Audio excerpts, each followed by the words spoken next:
אוקיי, אני רוצה לעשות לכם שיר של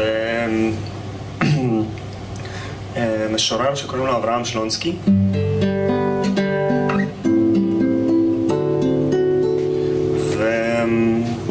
והאמת שעדיין לא פניתי לאף אחד שאחראי על הטקסטים שלו, אז אני לא יודע, כאילו, אני מקווה שלא יתבעו אותי על... אני מייצג אותו. אני מאוד תודה. בכל מקרה זה שיר שנקרא 3 זקנות, והאמת היא שכשקראתי אותו אני לא כל כך הבנתי אותו, לא כל כך הבנתי את המילים, וזה מצא חן בעיניי שלא הבנתי הכל, ומצא חן בעיניי שהייתה בו איזו אווירה ואיזה מפגש כזה מאוד מוזר בין הדמויות בשיר הזה שמאוד אהבתי. אז ניסיתי להלחין אותו, וזהו, זה המבוא הארוך. ועכשיו 3 זקנות.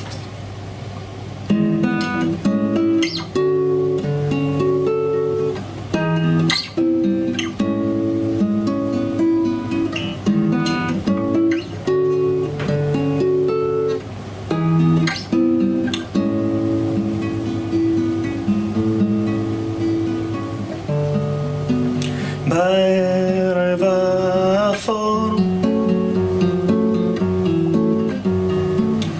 על יד הבית הלבן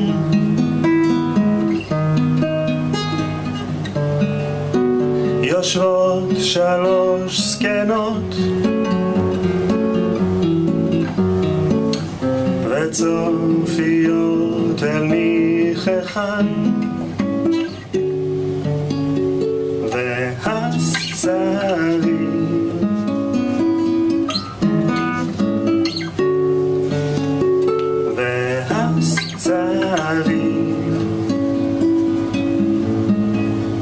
כאילו במעופו קפא פתאום היית 3 זקנות יושבות על יד הבית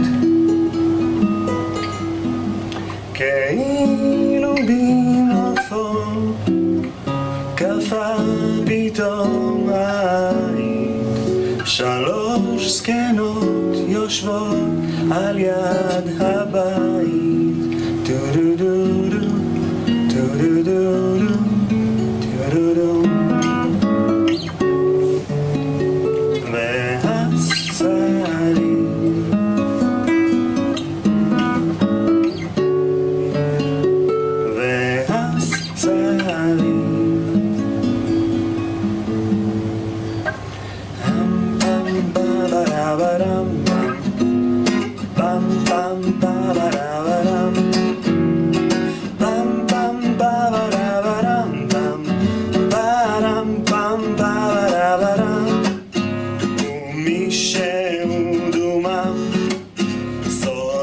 מעל ראשן מוזמק כחול בנוסח הישן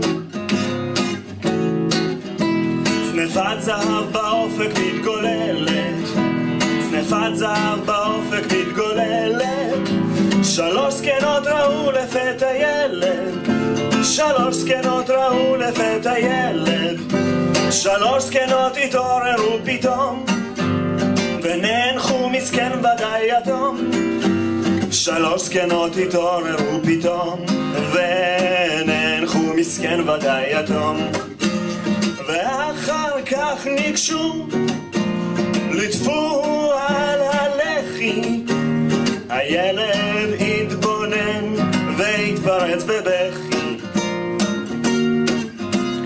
פם פם פברברם פם pam ba ba da ba dam pam pam ba ba da ba dam pam ba dam pam ba ba da ba dam 3 זקנות יושבות על יד הבית טו דו דו דו טו דו דו דו טו דו דו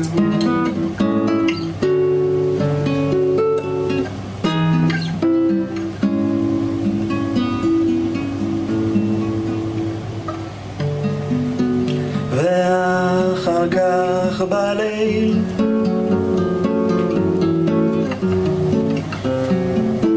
כילד לא מובן,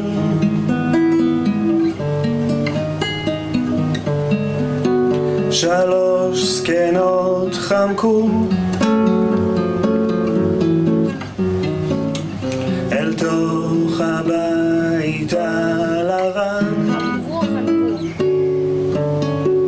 והסביב